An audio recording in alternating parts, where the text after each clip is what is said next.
What's up, everyone? Nick and Mac from Empty the Bench is back with you for another episode. First week of the NHL is underway. It's back. It's finally the best time of the year. We have football, we have college football, we have NHL action, we have playoff baseball. Mac, I know you're loving this just as much as I am.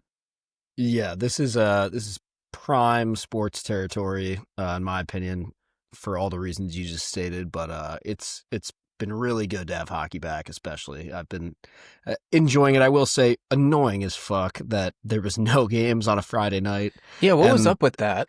And that there's one on Sunday. I get that, during the NFL season, they try to limit the Sunday games. That at least makes somewhat sense. But Right. No games on a Friday is insane.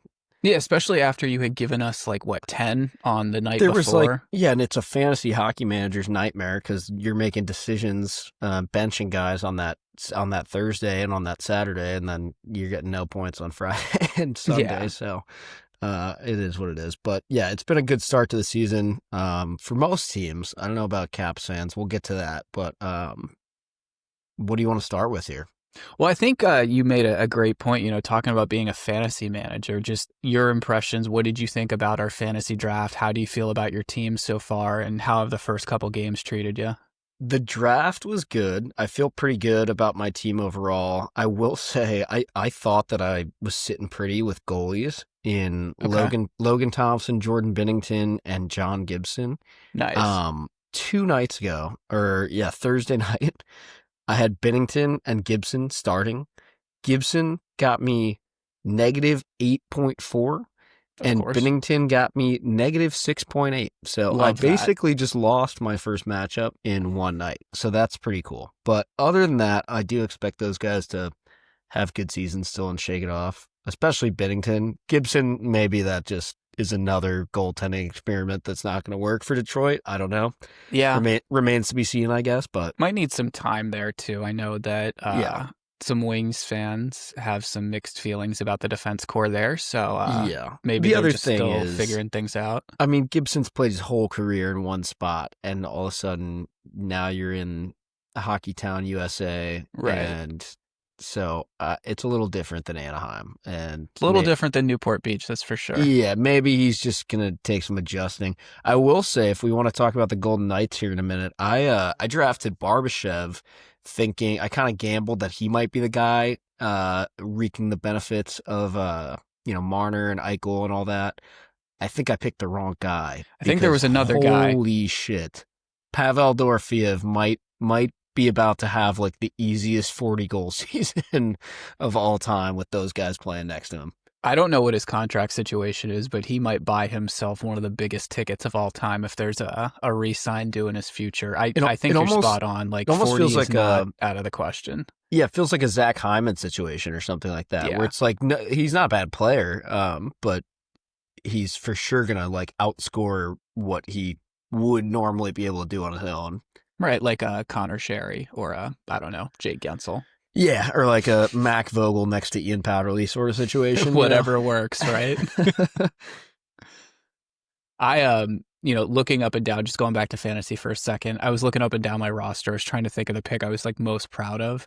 I think I'd still have to go with the Demidov one because I got him in the 8th round, and I was shocked that no one had done that. But that is nice. I don't know if you noticed, just randomly in our ESPN draft, half the players didn't have projected stats. So players like Demidov or Philip Hedl are projected in the 600s or the thousandths if you're going by player rank. And yeah, that was odd. It's kind of a bad look for ESPN if you're just going to put half the available players with projected stats in. Yeah, but they do need to. Stupid. They need to fix their auto draft situation too, because unfortunately we have a pretty big league, 14 people, and so anytime you've got that, it's going to be pretty hard to get all 14 people to be free for the draft. So we did have 2 or 3 guys auto drafting, and it worked out better for some. I think for some reason, poor Stephen Baker, it picked only forwards until the 13th round or something like that. So until his forward slots were filled up and he couldn't take it filled up his forwards and his forward bench slots. It filled up his entire bench with forwards, and then it was all right, here's Charlie Lindgren and Tristan Jarry, and then his last 5 picks were defensemen. That's wild. So, bit of a mess there. And then on the other hand, our boy Matt Stafford, no relation, but he also is from Detroit. It picked two goalies for him right off the bat. It picked Hellebuck and it picked Gustafsson. And then it picked Steven Stamkos right after that. Okay. So, like, if you could combine those two, it would be one successful draft. Yeah, I don't know. Just a little bit of a mixed bag here. I think the moral of the story is just try and, I don't know, call off work or do whatever you can to not have to auto draft if you're in that situation. Very true. Very true. Real quick before we move on, just shout out to everyone watching on YouTube. Make sure you guys are liked and subscribed. We can't tell you how much we appreciate that.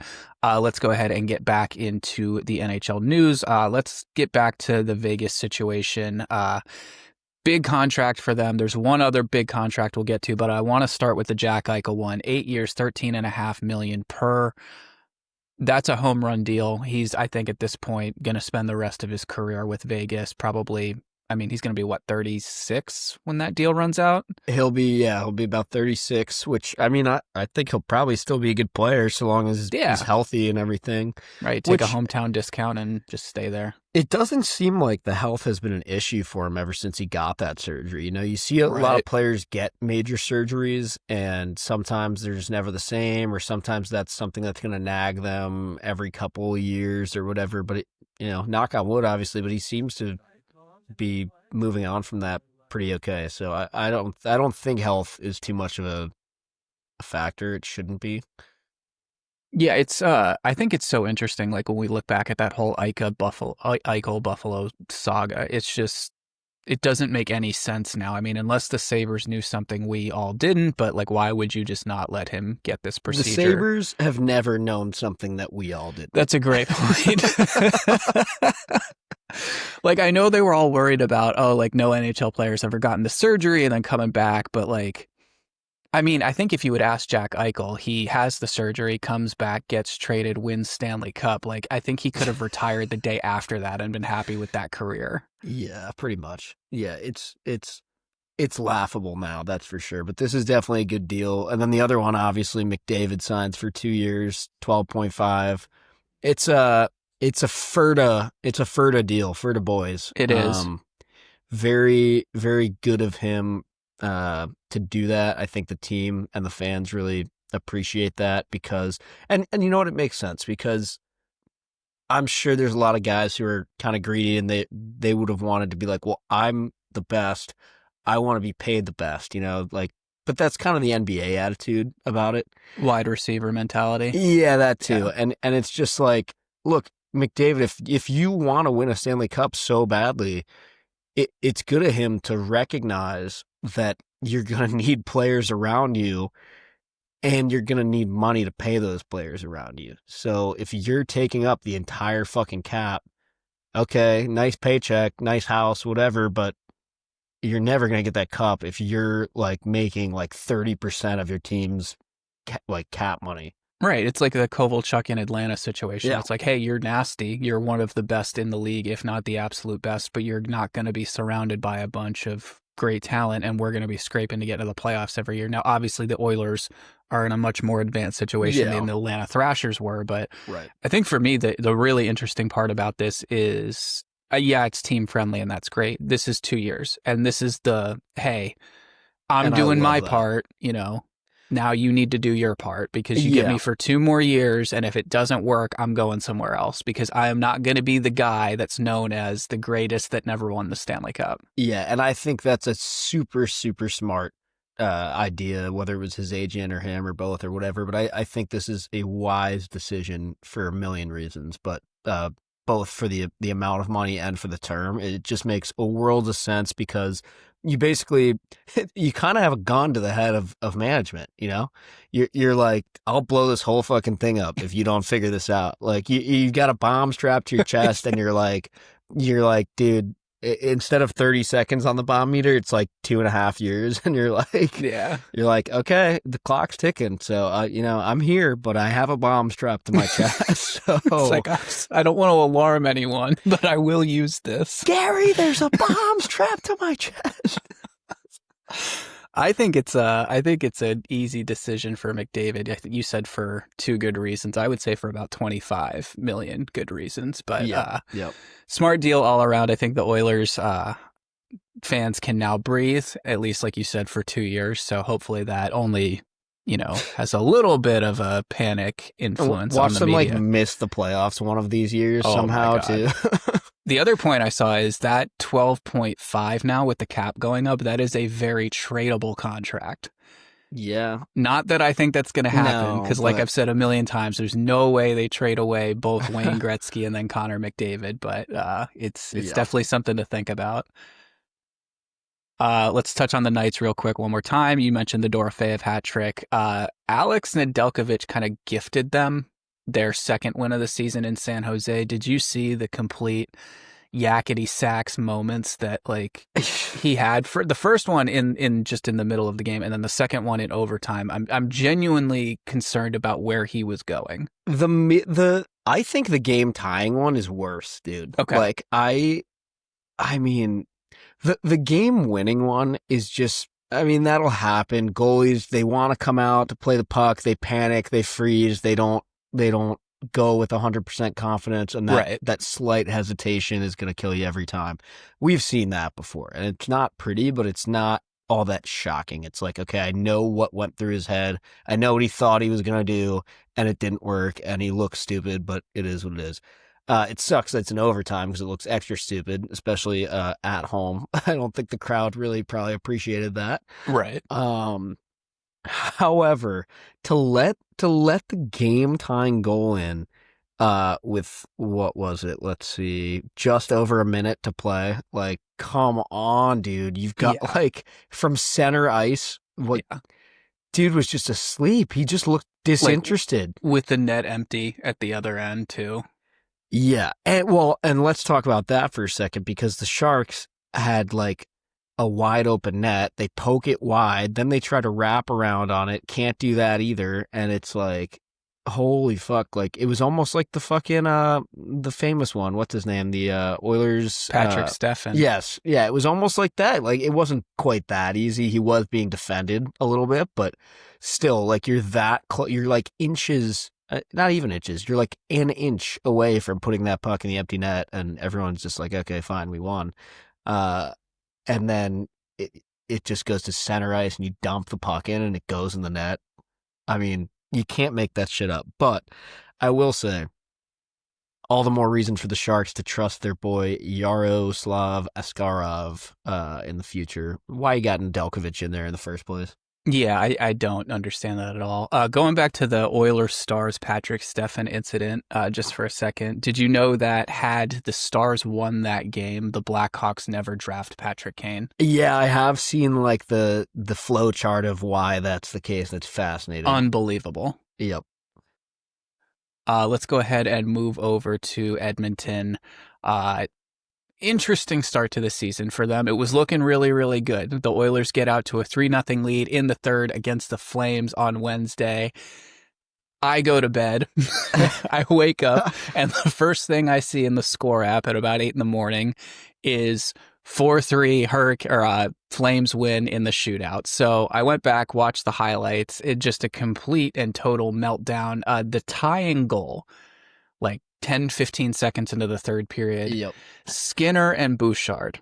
It was a classic, like, oh, I thought you were going to handle that. No, I thought you were going to handle that. But it's hilarious to me because the puck is literally sitting like directly in front of Stuart Skinner. And both of them just failed to do, like both of the things that their job is. Yeah. No, brutal. Skinner's in midseason form, or should I say postseason form. He honestly... Well, you know what? What's funny is I could say Skinner's in midseason form. I could say he's in postseason form. I could say he's in preseason form because he was terrible in the preseason this year too. He's just a bad goalie, and he's just in form. Yeah, he's just in Skinner form. That's just who he is, and so I don't know why.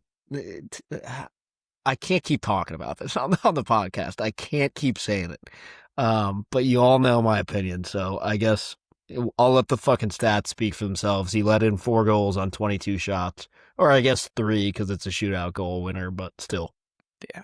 I think it's just a really lazy start to a period. Like, that's the kind of stuff that's going to drive a coach and a video coach nuts. Oh like, God, if I was the video coach, I would put that up in front of the whole team and pause it at that moment and go, what is wrong with this picture? Yeah. And who were the backup options again? Let's just refresh everyone's memory. Is it Cal Pickard still? And is it Connor Ingram below that? No. Yeah. Okay. Awesome. Yeah. I would say those two are probably at even playing fields right now?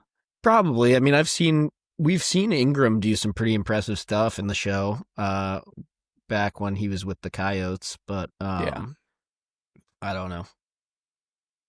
Yeah. Just seems like that move to Utah wasn't really the best for him. Yeah. Let's go over to the Hurricanes. They had a big start to their season. They beat the New Jersey Devils 6-3 in both teams' opener. Seth Jarvis and new arrival K'Andre Miller both score twice, both who are on my fantasy team, so thank you very much. But I've got K'Andre in my other league with like my cousins and uncles who are all from New York and are all diehard Rangers fans, mind you. Oh boy. And I got a notification right after that game that my uncle, who's very much a diehard Rangers fan, is, quote, interested in K'Andre Miller. And I said, yeah, I bet you are. But it doesn't work that way. It's only the Rangers sending players to the Hurricanes. You don't get them back. Yeah, right. So yeah. Thoughts on the Canes just in their season opener? I know you and I have them, as one of the best teams in the Eastern Conference, one of the best teams in the Metro, but I would say it looks pretty legit down there. Yeah, it does. What was the final score? That 6-3 over the Devs? Yeah. And I think too they had Freddie in net, right? Yes. Didn't face a ton of shots, but I guess when you're scoring 6 goals, it's okay to let in 3 on 22, but yeah, not for Stuart Skinner. So no, definitely not. I mean, the Hurricanes kind of remind me of like the 2020 Avs, like when they had Kemper. It's like, is he going to keep it to 1 or 2 every night? Probably not. But then again, you're going to score 5 to 7 every night, so it's okay. Yeah, it's true. I think my dad said this on the Metro preview. Like, you don't necessarily need a Vezina goalie in there. It's kind of true for the Canes and the Knights, I think. Like, their D is so good that you can get by with Nathan Hill, or you can get by with a dinged up Freddie Anderson, or even a what's his face, Kochetkov every now and then if you need to. So wait, this is interesting. I'm looking at the scorecard from that game, and the backup goalie who was apparently on the bench was not Kochetkov. He must be hurt, but it was Bruins legend, I believe, Brandon Bussey. Oh, wow. Remember that guy? I do. He was Bruins, wasn't he? Yeah, I think so. Yeah, I got it right here. He was Providence Bruins. Yeah, he was like their prospect or whatever. Yeah, I guess he was in Carolina the one now. that was under both Allmark and Swayman, and I guess that's why they moved on from him. Yeah, I don't think it doesn't look like he even has. I thought I remember him playing NHL games, but maybe those were preseason or something, because maybe I don't see any NHL stats on his page. See, that's a situation where I'm shocked that no one took a flyer on someone like Clay Stevenson when he gets put on waivers. Like, right. Like, obviously, but we can rip on the Oilers for not having great goaltending all we want. You can do the same thing with the Sabres, but a team like Carolina who, hey, as a third guy, why not take a flyer on this guy if you know Kochetkov's not going to be available for 82, which he's just not? Yeah, or again with the Oilers, or there's tons of teams that just haven't focused on developing goalies recently, and so they're kind of handcuffed at that position with what they have. I would look at those waiver situations where somebody like that shows up as an opportunity to be like, hey, this guy, even if he never ends up playing an NHL game, why don't we just take him because he's developed somewhere else and we don't have to do anything. We're just getting a guy who isn't going to do anything but maybe help our goaltending situation. So I don't know, that is a head scratcher to me. Yeah, I totally agree. Shall we get into the not so great start from the Washington Capitals? Yeah, why don't we address the elephant in the room? Yeah. Tough start. 3-1 loss to the Bruins in the season opener. It took about 2.5 periods to get the goal scoring engine started. That was less than ideal. Just my first impression was just, I really hope this is a bad first game. Yeah. I will say, and I'm not using this as an excuse, the ice looked absolutely terrible in Cap 1. I don't know why. Never is very good, but yeah, passing was off, couple decision makings, to pass up, wide open, shoot the puck opportunities. Hate to be the shoot the puck guy, but sometimes you just got to get it on the 4x6. Or there's like a pass that they're trying to pass across like three guys. Meanwhile, there's a dude right behind you. Just drop it to him and he's wide open in the slot. Or like a lot of just like miscommunications, which, it's game one. So hopefully there's just some chemistry, guys on different lines trying to work some stuff out. There was a play that I specifically remember. I think it was Lapierre, like dumped the puck. He like battled hard to like get the puck and then dumped it in and no one went to get it. And it was like, all right, well, somebody like talk to each other out there. Like if he's going to do all that, the least you could do is help him out a little bit. Yeah, like just little stuff like that. Also, I don't know, there's a theme this episode about teams scoring 3 goals on 22 shots because that's what the Bruins did. So here's my initial reaction. I think I texted you about it during the game, but I thought both teams looked horrible for the first 40 minutes. Yeah. Bruins had a pretty good third period. I'll give that to them. They looked a little cleaned up, but I'm just hoping it was just a lot of cobwebs that were shaken off here, and they're on the road now on Long Island, and hopefully that maybe first road trip gets the guys to bond a little bit, go out. I mean, there's not that many new guys either. It's just like everybody's shaking off the dust from the postseason. That and some guys are playing with different guys I would assume for the first time probably. So the lines are a little different. I mean, even you look at the fourth line and you lose a winger down there, so that's going to look a little different. But just little tweaks. I'm not worried about it overall. I do think we had a ton of chances. We had 36 shots on goal. We had Swayman played well. I mean, let's call a spade there. He did. He looked to have a really good game. The other thing that we have to address is 0 for 5 on the power play? Yep. So that's my big concern. Is like I can forgive cobwebs, but that scares me a little. Yeah. What do we think about the two big changes that we saw on the power play for the Caps in this game? Number one is the zone entries. They've shaken that up a little bit. They're not doing the slingshot thing, which I'm like, okay, cool. Let's leave that in the past. That's good. It looks like they're mostly trying to just skate it across the zone or like make a quick pass right before you get in to like skate it in. But specifically what they're doing is they're having Ovi enter on the right side instead of on the left side where he usually is. Right. So it's just some deception and some mix it up kind of action there. But what do you think about that? And then I'll ask you about the other thing. So I like the fact they're trying something different. Let's start with that. Yes, I really like the entrance with Chychrun, especially if he's out there for PP2. I love the head fake he's throwing like right as he gets to about the center stripe and then just kind of carries it over. I think the Bruins bit on that like 3 or 4 times, and that was really good to see. The thing with Ovi is interesting.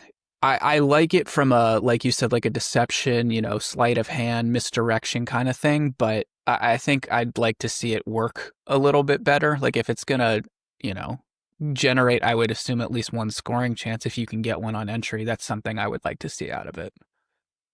Now, the other thing is we saw for the first time in I don't know how long, Ovi not playing the entire duration of a 2-minute power play, right? Which Carbs said in the post game that had more to do with his line had a shift right before the power play, so then he was going to end up being on for like 4 minutes or whatever, and it's not the end of the game. It was like first period or something. So I get that a little bit, but it does almost seem like we might continue to see like that a fully different second power play unit that doesn't have Ovi on it. One thing also I thought was interesting, I'm pretty sure for that 5-on-3 we had 2 defensemen on the ice. They did. Which I don't really like that. I can't remember the last time the Caps have done that. I mean, even like looking at like PP2, I think they had at one point they had both Sandin and Chychrun out there, which, I don't necessarily hate. Both of those guys are tremendously skilled, but I think the Caps power play has always been a shooting power play. Yeah, it's a 4 forward, 1 D, and by 1 D, I mean John Carlson. That's who's out there. And again, now we got Chychrun, so if you want to swap him for Carly on that second unit, go right ahead. But yeah, I don't like that. I would like to see them stick with 4 forwards and 1 D. We don't need to reinvent the wheel on that one. But everything else, I kind of agree with you. Like, I'm down to switch it up a little bit. The entries thing and even having a second unit, I don't mind. But the 4 forwards is something I would like to see them stick to. One positive I saw on the power play was I really like them giving, we're talking PP2 again, so I really like them giving Ryan Leonard the bumper spot. I think he is such a great guy for that sort of like TJ Oshie role we saw. I totally agree. I think he played a pretty good game too. I think he looked good. Protas was out there on the second power play too. Yes, which is good for him. Yep. Last thing I'll say about the Caps, I think if I had to pick 2 Capitals that looked engaged and effective the entire night, obviously Tom Wilson, he's the goal scorer, but he was flying around, bumping bodies, crushing people. He looked like he was in mid-season form. So hats off to Tommy. And honestly, people criticize him a lot. I think it's not warranted. John Carlson had a great game. He did. And I understand. I think he's going to have a great year. He's in a contract year and he wants to keep playing. I think he wants to keep playing for this team too. So Olympic year too. I mean, that's right. I think a guy like that's valuable on an Olympic roster. Well, it's bullshit. He didn't even get invited to the fucking camp. So that basically means they're not even looking at him. But I think he should go out there and fucking have a Norris caliber season like he's had many times, by the way. And stick it to him. Why not?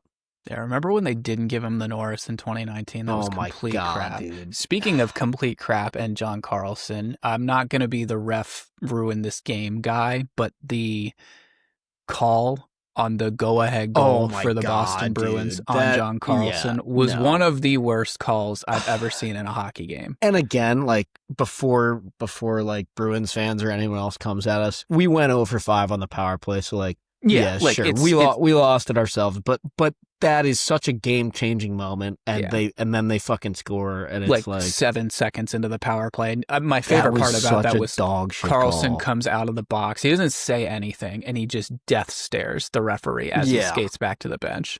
Yeah, and also even the TNT broadcasters, who are almost never on the Capitals' side, were like he fell. And it had nothing to do with Carlson being there. Like, that guy just lost an edge and fell down. So, whatever. So, on the island tonight, in MSG tomorrow night, and then Tuesday back home against Tampa Bay. Which one of those matchups are you looking forward to the most?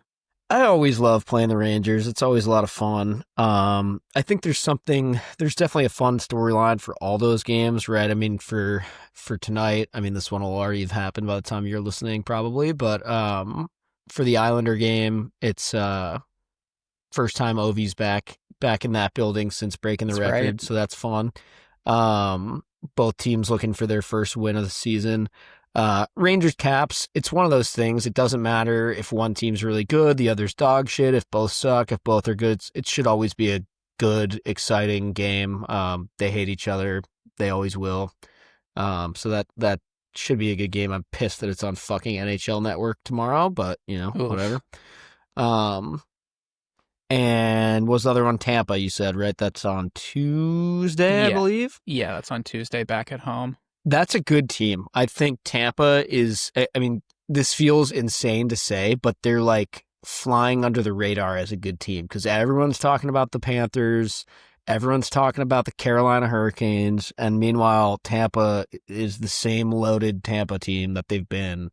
I think that's a scary team. I think that's obviously the best team out of the 3 that we just mentioned for the next 3 Caps matchups. So without a doubt. That'll be a good test.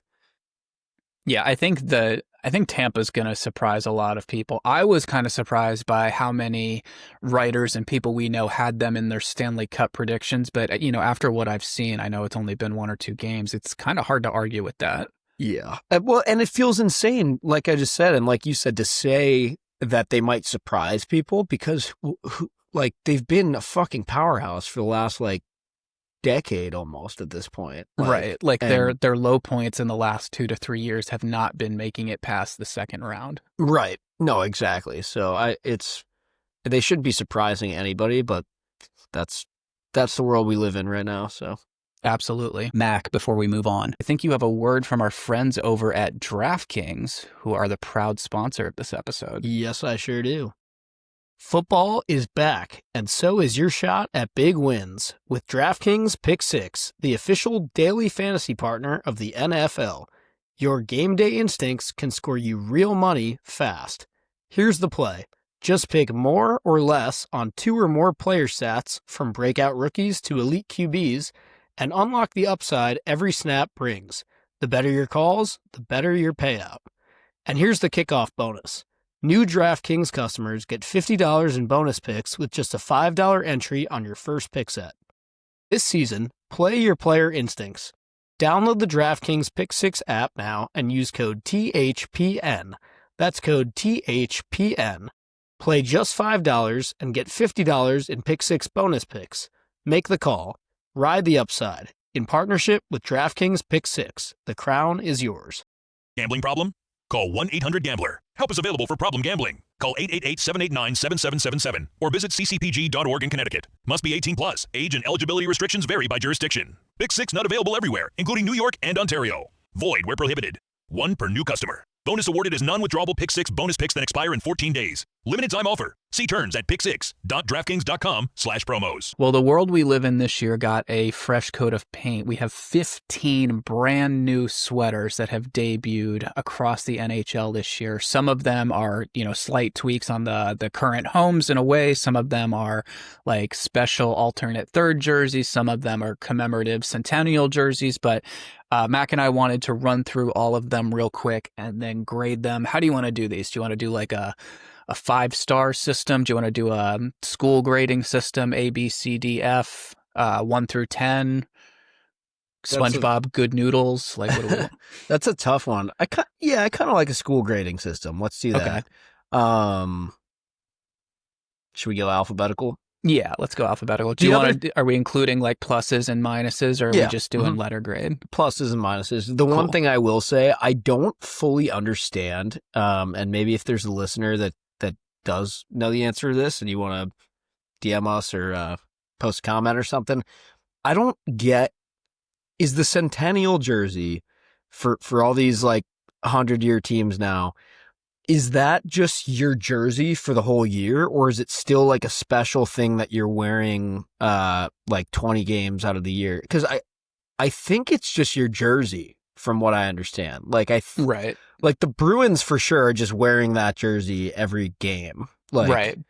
But are the Hawks doing that too? And are I don't think the Red Wings are wearing that jersey every game, are they? I don't think the Wings are, so maybe it's a team-by-team thing. Because Boston also did that weird thing where they brought a Centennial jersey in, then they took it away, and then now it's kind of back, and it's pretty much the same thing. It's just not as sparkly or whatever, but okay. Yeah. Anyway, besides the point. That's a good place to start, though, because they are up first. Yeah. So what are we thinking for the Bruins? It's kind of, a little bit more of a throwback to the 70s era Bruins. They got rid of the yellow shoulder blocking. What are you going to give this one? I think it's good. I think it's an improvement from their normal ones. I like the spoke B looks better on this jersey than it does in the more modern look. The striping's good. I think I'll give this a spoked B+. Nice. Yeah, I'm going to have to go with just a solid B overall as well. I think it's definitely an improvement on what the Bruins sweater was, but I agree, just a lot cleaner. It definitely gives a lot more of that classic vibe as opposed to the Reebok Edge 2010 era kind of vibe that I just get whenever I saw those old Bruins sweaters. So 100%. Yeah, I'd have to go B across the board there. Let's go to Carolina. a team that you and I just love so much. So the team that cannot make up its mind about what it wants its road sweater to look like, they have gone with a white and black and like splashed on red. The Hurricane logo itself has gone just to a two-tone. They got rid of the white. It's just red and black now. The diagonal canes is gone. Just your thoughts on this lovely Carolina Hurricanes away uniform. I mean, it's not I hated the diagonal canes. I don't think you should be wearing a diagonal jersey if you're not like an original 6 team for the most part. These suck, man. These are so bad. Like the sleeves are so weird. Like how the blocking and the striping on the sleeves are so strange. The only cool thing about it is like the shoulder patch of like the mascot guy. Like that's pretty cool. Yeah. The logo sucks. It's never been a good logo, but it sucks two-tone more than it did with the white in there, I think. I think that's the biggest miss is like, at least the white gave it some depth. Now it's just, it looks like monotone and flat. Yeah, you can like, it's always been confusing to a lot of people what you're even looking at when you're looking at the Carolina Hurricanes logo. You're like, is it a toilet flushing? Is it an egg? Yeah. But it's even more confusing when you take a color out of it because now it's just this dark, like, splotch. It looks like a Beyblade spinning around in the middle of a fucking arena or something, like, which is cool, but that's not what we're here to do. Right. I think the only thing this jersey is missing is just a giant Under Armour logo slapped on the back because it looks like something that they would cook up for a lacrosse team. It does kind of look like a lacrosse situation. It also looks like it looks like this is such a specific thing, but I want to say like around 2010 era, every team was doing this, but I'm specifically thinking about like the Caps. They just made like, just for fans, it wasn't anything the team ever wore, but it was just like a black jersey that they just sold, you know what I mean? Like, they're just like, oh, here's like a cool like jersey that we're just going to sell in the store. And everyone's like, what is like a that? Lifestyle jersey or something. Yeah, it's like what is that? That's not, they've never worn that. It's not cool. And this is what this looks like something that you're like, oh, they would never wear that. And then you get to the game, you're like, they're wearing that? What the fuck? Let's also not forget they're wearing these with red helmets because they do be doing that now. Jesus Christ. So what's the grade? I'm gonna go D-. Okay. It's not quite an F, but it's close. I'm going to say C-. I think, once again, Carolina, all you have to do is go back to the 2006 look and all your problems will be solved. Like, the logo's never been amazing, but when they had those blocks, like, from the Hurricane, like, flag or whatever, those are cool at least. Just put that on the bottom of the jersey. It's distinct. It's unique. I don't know why Cam Ward, Justin Williams, figure it the fuck out. Right. Chicago. So not really all that much of a change up here. They have like, I guess on like the inside of the bottom, it looks like they have like the 100 years little sewn on tag thing. And then they have the years of every Stanley Cup they have. The only difference I see here, is the shoulder has like a 100-year patch on one side. Right. And then I don't think their jerseys had laces on them. It's a good question. Did they add the gold around the logo too, or is that just, am I tripping? I thought that had been there, but I could be wrong. That might be new. It's very subtle differences, which, I mean, most people consider this to be like one of the best sweaters in the league, so fair enough that you're not really going to switch it up even when you're like told that you have to. Yeah. It's fine. I mean, it's not exciting for fans, but it doesn't need to be when you have a great jersey. So I'll just say it's like a B. Yeah, I'll go B+. You did a good job of not ruining a great design while still being able to throw some tribute to your 100 years thing. Can't complain. Another great one, the Detroit Red Wings. So I think this one had a lot of people split on social media. I kind of like this one. I'm not going to lie. The sparkle effect over the winged wheel is a bit of a bold choice, which I don't think we've seen Detroit do all that much, and I think when we have seen them do bold choices with their jerseys, like their Winter Classic or their reverse retros, they tend to just get shit on by everyone because it's not what the Red Wings logo normally is. But subtle, awesome thing about these kits is like the dark, like burgundy brown gloves that they're rocking. Those are so sick. The striping is really good. I like that the laces are red. They just blend right in with the jersey, but I think it looks kind of cool. The cream instead of like a white for the offset color is awesome. The font, I think everything about it is really cool. I like how the number font on the back, it almost looks like it's that like felt texture that it's raised a little bit. It literally looks like how the sweaters looked when they were literally sweaters that they were wearing. So I normally don't love when current teams fake the like vintage thing. Like they'll like have their sticks wrapped to look like wooden sticks for like a Winter Classic, or like have like the fake leathery gloves looking. But when original six teams do it, I think it rules. It works. And I love the like script D Detroit on the shorts too. It looks nice. Totally agree. What are we giving this one? I think these are like an A or a B plus, somewhere around there. I'm going to say an A minus. Let's do the Edmonton Oilers. They drop a brand new third jersey for the year. It's sort of like a whitish, kind of leaning into off-white, got some blue and orange shoulder blocking, a script logo across the front to replace the Oilers circular logo. Mac, your first impressions when they dropped this?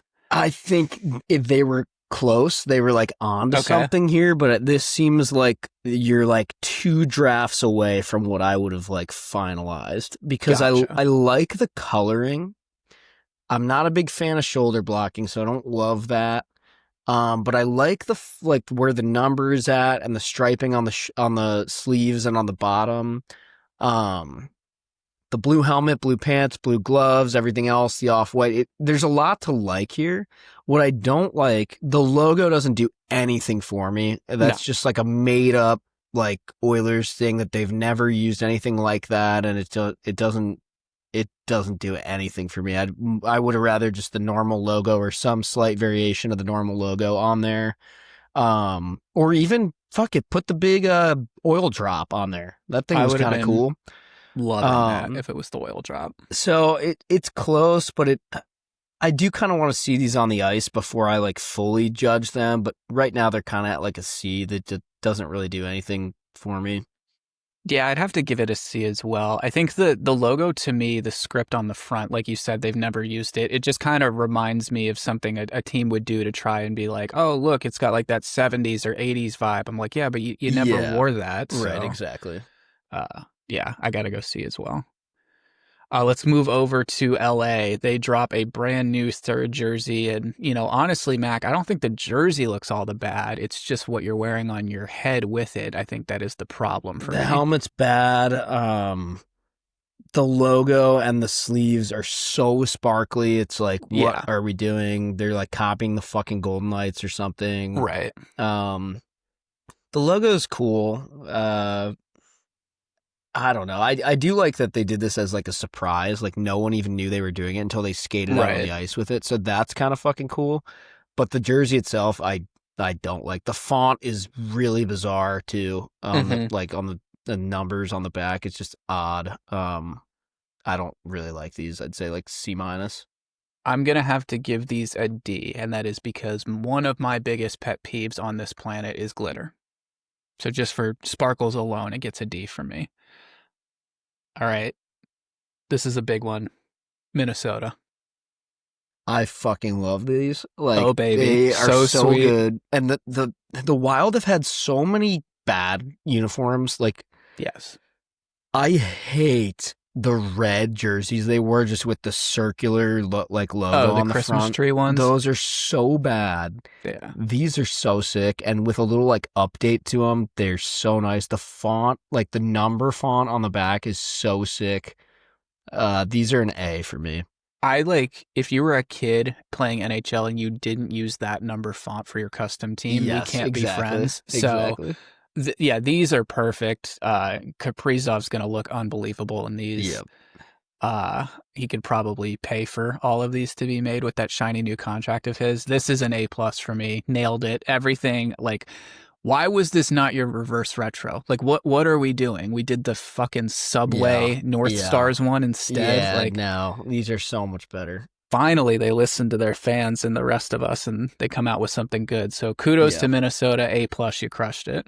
Yep. All right, the New York Rangers.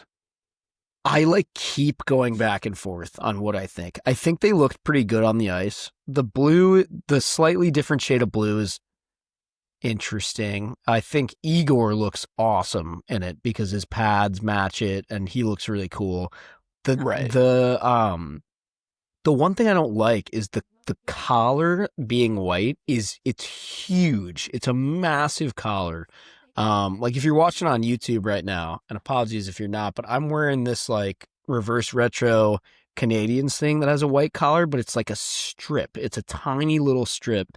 If you compare that to like what these guys have, it looks like you're wearing like a neck brace. It's this big white like thing around your neck. Granted, on the ice, I will admit it wasn't that noticeable unless you were like zoomed in on the bench or something like that. But when they're skating around, you kind of can't really see it. So fair enough, I guess. But I think this is a great design. You know, like you mentioned, the blue is slightly different, you know, similar to the Blackhawks or the Red Wings. It's going to be hard for the Rangers to come up with a newish design because they kind of crushed it the first time and it's been that way for about 100 years. But yeah, I have to agree. The collar is just way too thick. It's, you know, it's kind of like, it reminded me of when you go to pick up a roll of hockey tape that's white, you accidentally pick up the thick one instead of the thin one. Yeah. I think the Rangers might be wearing these ones every game. Oh, really? I think, but I'm not totally clear on all that. Okay. Yeah, someone who knows, please comment and let us know. That way we don't have a fashion crisis. But what are we giving these overall? I can't decide. I'm just gonna say B or B+. Okay. Yeah, I'll give them a B+. Why not? Be friendly to them. That's my one time for the year, by the way. I don't have to be friendly to them anymore after this. The Ottawa Senators. Awful. This is an F. I fucking hate this glad jersey. You said it. I think it's so fucking bad. This for me is the worst one. I agree. It's an F.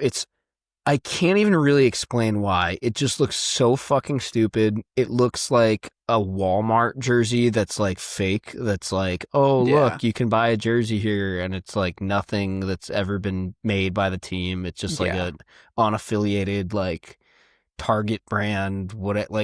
This sucks. The shoulder blocking is awful. Red as like the main color for them is not the move. You should be wearing a black jersey or a white jersey. It's so bad. Yeah, this is so like AHL or OHL to me. It just doesn't click. I don't know. It looks like a medieval times souvenir or something like that.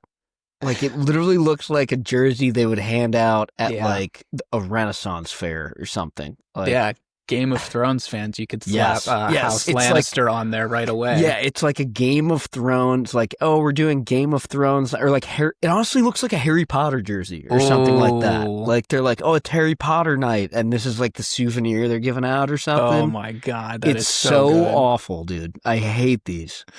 I just, I don't love the whole, half shiny, half not shiny arrows going around like the elbow striping. Yeah, that's I don't weird. love the shoulder blocking. The gold on the logo doesn't match the gold trim on the rest of the jersey. That just drives my OCD nuts. Yep.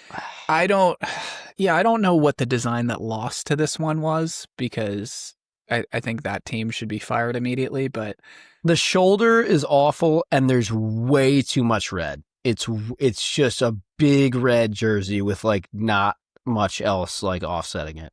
Yeah, if you got rid of the logo and just put City of Ottawa Fire Department on this, it kind of works. Yeah, and that's I would be like, oh, okay, jersey, charity hockey game looks great. Exactly, exactly. This is not an NHL jersey. It's not at all. As fuck. It makes me angry because I know you and I have some strong opinions on great sweaters that the Sens have had. They've had a lot of really good ones. I have one that I love. That they now refuse to use. Yeah, I don't know. Yeah. Oh well. Yeah, that's an F for me. Horrible. Let's move on to the Pittsburgh Penguins. We did the ketchup. Let's do the mustard. The Penguins have a brand new yellow sweater. So I know Harry is going to be leaning on his elbows to hear what you think about this one. I really like the striping on the sleeves. It's kind of reminiscent of their light blue, how they had the stripes on that one. It's similar. The jersey itself, I think, is kind of cool. Okay. The full kit, it's a lot of yellow, and I think they should have gone with a black helmet because it looks like the Predators. It literally, I couldn't tell my brain that I wasn't watching the Preds when they were out there. Yeah, you could very easily swap the black on this for just navy blue, and it would be the Nashville Predators. Yeah. So that's my one thing. But again, I actually think the jersey is pretty cool itself, but the whole kit is just a little too much yellow. It's hard to get behind like an entirely yellow uniform.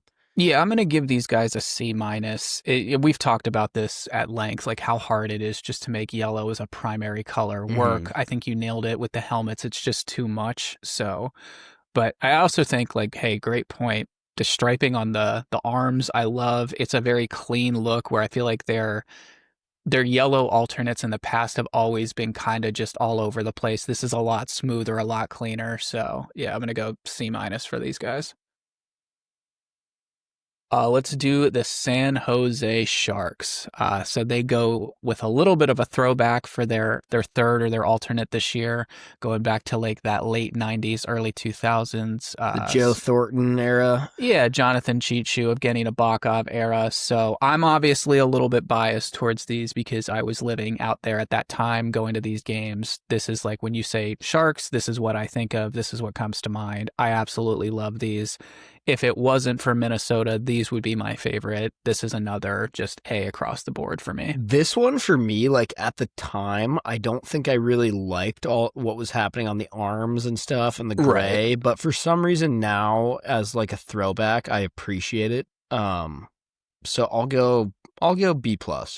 I'm really glad they went with the teal version of this and not the white version of this or the gray version that they tried to use as a reverse retro. The gray, that just did didn't not work. Agree. It looks good. I think it'll look good on the ice. Plus, old Shark logo rocks. The old Shark logo is so much better. So that for sure is sick. Yeah, absolutely. Seattle Kraken, they drop a brand new all-black, glow-in-the-dark third jersey. So I know you and I have been quite critical of that team's normal kit, but what'd you think of this glow-in-the-dark one? Are you going to buy one? I'm not going to buy one. Glow-in-the-dark? I think they're cool. I think the glow-in-the-dark thing, a lot of people are like mad about because they're like, oh, you don't play hockey in the dark. And it's like, yeah, well, obviously... Speak for yourself. Yeah, right. No, obviously it's like for when you're skating out on the ice, it's probably going to look pretty cool, honestly. So, I think they're cool. I like there's like one red stripe on each sleeve and there's red on the gloves and then the eye of the Kraken is red still. So I think that's like a nice little, like they didn't do too much, but it's just these little highlights that tie it all together. Black jerseys, they usually look good unless you fuck it up. But I think these are pretty good. So I'm giving everything like a B or B+, but this is like a B or a B+. Nice. Yeah, I'd have to agree. I'm just going to go with a solid B. Like what these guys did, it's just a nice little fresh coat of paint on that design that they already seem to be pretty happy with. I agree with you. I like that they didn't go completely overboard and go like really, really bright with it. I think the dark color scheme kind of works a little bit better for them. Be really cool to see like if they got into the playoffs in the next couple years and like wore these for a playoff game and like half the crowd is just like glowing in the dark. I think that could look cool, but yeah, don't hate it. Can't go wrong, right? Nothing wrong with a B. Let's do St. Louis. They put a fresh coat of paint on their timeless look, going back to sort of that lighter blue. I think they touched up the Blue Note logo a little bit. Yep. How are we feeling about things down in St. Louis? I think these are fantastic. I like the slight adjustment to the Blue Note. I think the road white sweater looks gorgeous for these. This is one where the shoulder blocking works for me. I don't have a problem with it. I also love the STL logo on the shorts here. Yes, that's fantastic. That's such a cool logo that I hadn't seen before. So it kind of looks like a music note, like in a different way. Right. So yeah, I have like no notes about these. These are A. Maybe even A+. Ooh, I'm gonna have to give these an A as well. Like you mentioned, the shoulder blocking on the away sweater looks fantastic. I had already been saying that I think the Blues had one of the best, if not the best, road sweaters prior to this facelift. Numbers look great, like you mentioned. The note on the logo on the pants looks fantastic. I think my only, if I had one criticism of these, it would be maybe make the outline around the blue note on the blue one white, just to make it pop a little bit more, but that's really splitting hairs for me. Right. So going with an A for those. I threw Utah in this just because they did technically get a new one, but your thoughts on the Mammoth logo? The jersey and the colors still don't really do anything for me, but I actually do like the logo. Yeah, I think it works. By the way, I think we have the Ice Age matchup tonight. We have the Nashville Predators against the Utah Mammoth. There we go. Got Manny and Diego. So yep. Yeah, I'm gonna have to go just a solid B- across the board with the Mammoth. Yeah, I'd go like C+ probably. Okay. Last one, and definitely the one you and I are probably going to have the most to say about, the Washington Capitals. So we already talked about this one a little bit, but just now that we've had some time to see it modeled a little bit better, how are we feeling about this one? The more I sit with it, the more I actually do really like it. It's hard to dislike anything with the Screaming Eagle on it. Right. I still think I just liked the red reverse retro version of this better, but I really want to see it on the ice, and I do like the stripes on the sleeve and on the bottom.